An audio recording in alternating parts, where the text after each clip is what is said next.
Olá, olá, galerinha do sétimo ano, Escola Mestre Jesus, aqui é o professor Newton de História. Hoje nós vamos concluir o nosso livro, né?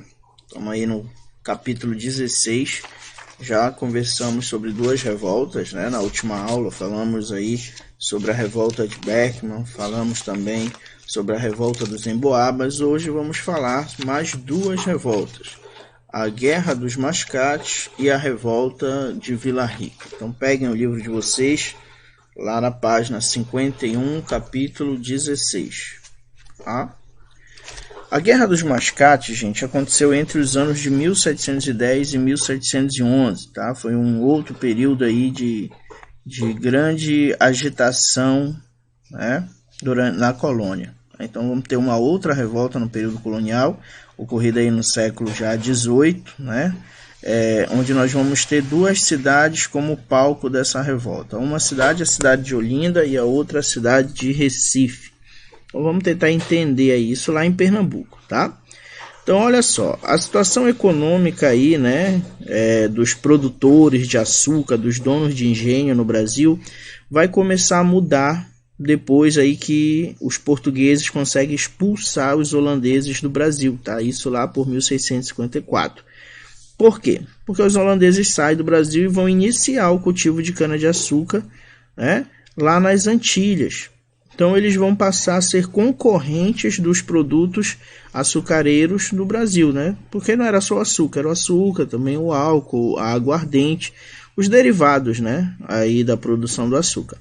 Então, o Brasil, que não tinha concorrentes, agora vai passar a ter nas Antilhas, né? Então, isso vai mexer aí com a economia brasileira, beleza? Até porque alguns historiadores dizem que o açúcar das Antilhas, o açúcar holandês, tinha uma melhor qualidade e um preço mais acessível, certo? Então essa concorrência vai afetar aí, né, os ricos, os grandes senhores de engenho que estavam concentrados na cidade de Olinda. Vai prestando atenção aí no nome das cidades, tá? Então esses donos de engenho da cidade de Olinda, eles vão entrar em decadência, né? Eles vão contrair várias dívidas para manter os seus engenhos. Então naquela época, os comerciantes portugueses eram chamados de mascates. E eles ocupavam uma outra cidade, que era a cidade de Recife. Então, os donos de engenho eram da cidade de Olinda, né? A sua maioria, pelo menos, e os comerciantes eram da cidade de Recife.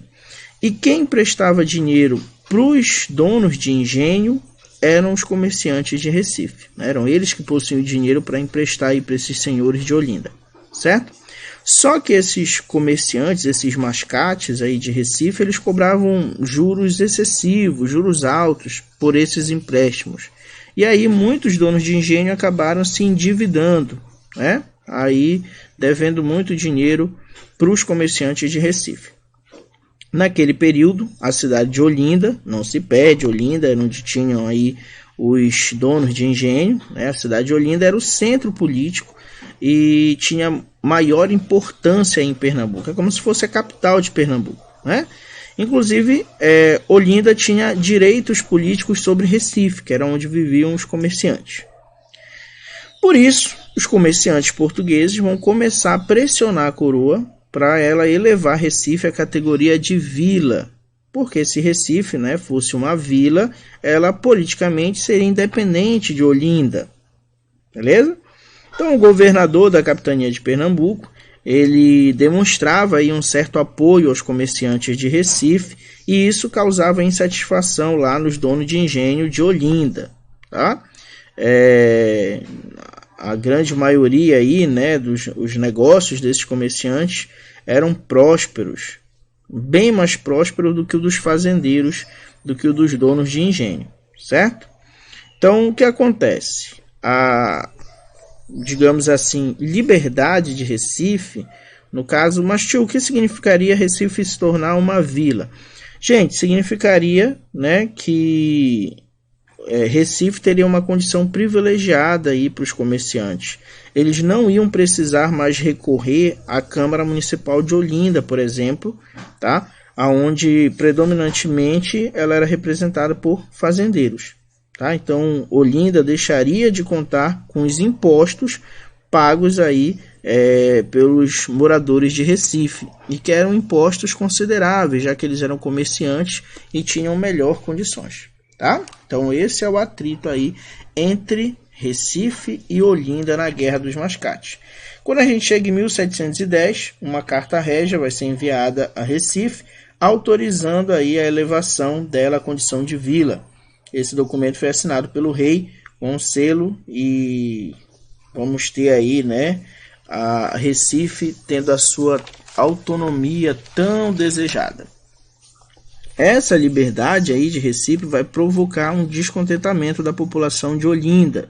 Vocês já sabem por quê, né? Com medo aí de perder o dinheiro dos impostos e tudo mais, né?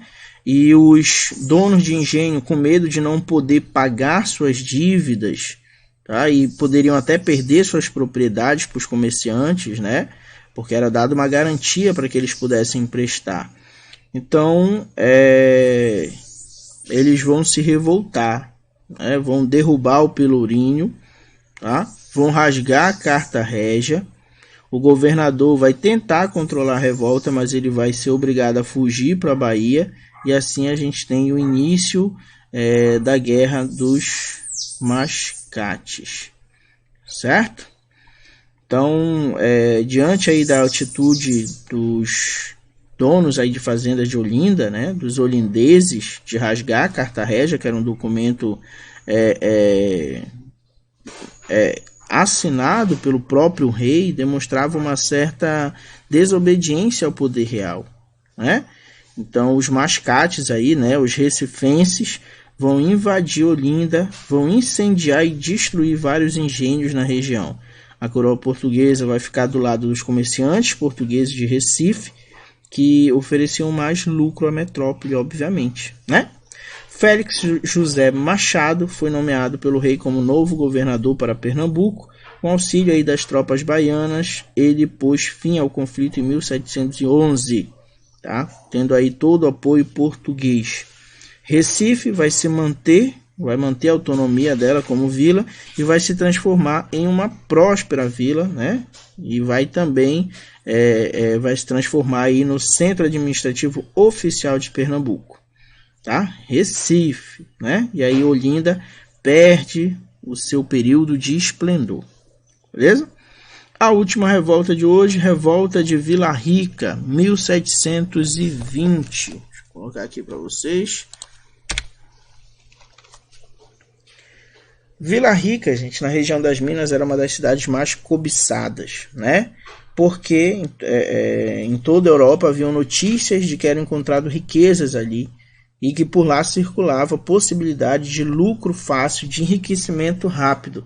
Então, por essa fama aí, né, de Vila Rica, ela era um lugar que reunia, né, sonhadores, aventureiros. A elite buscava se organizar aí para transformar a Vila Rica em uma cidade mais próspera. Cada vez mais eles se preocupavam com a defesa aí da cidade, com a defesa dos seus próprios interesses de enriquecimento, certo? Então o que acontece? No ano de 1720, em Vila Rica, vamos ter aí o português Felipe dos Santos. Ele vai liderar uma revolta contra o quê? Contra a opressão feita pelo governo português, gente, sobre a região que produzia ouro, né? A região aurífera. Como assim essa opressão? Os portugueses, a coroa portuguesa tentava controlar e muito a região produtora de ouro, certo? Isso com vigilância, isso com a cobrança do imposto, né? No ano anterior aí a revolta, né, o governador da Capitania Real de São Paulo e Minas do Ouro, que era o Pedro Miguel de Almeida, ele vai proibir a circulação do ouro em pó e vai instalar aí casas de fundição. Vocês já sabem, a casa de fundição eram casas onde o ouro encontrado era levado para ser derretido, né, que a gente chama de fundição. Ele era fundido, depois ele era selado e era extraído o imposto real, que era o quinto, né? Quinto aí do ouro derretido, que era 20% aí do minério. Então eles achavam esse imposto um absurdo, achavam muito alto.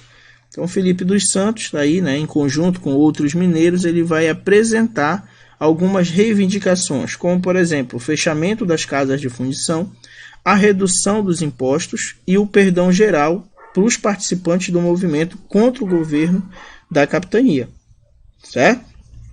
E aí o governador aí da capitania, né, o presidente da capitania, vai tentar ganhar algum tempo, então ele vai prometer atender a essas reivindicações, tá? Só que não é isso que ele faz. Como ele ganha tempo, ele acaba prendendo os líderes do movimento, confiscando os seus bens. No caso aí, Felipe dos Santos foi preso, foi condenado e foi esquartejado em praça pública para servir de exemplo para todos aqueles que se colocassem contra o governo do rei português. Certo? Galerinha, era isso. Essa era a última revolta que nós tínhamos para ver. Como eu disse, encerramos o nosso assunto. Fica o exercício. Faça o exercício para encerrar aí da página 53, 55, 57 e 58. Respondo às questões, qualquer dúvida, enviem, fiquem com Deus e até a próxima aula.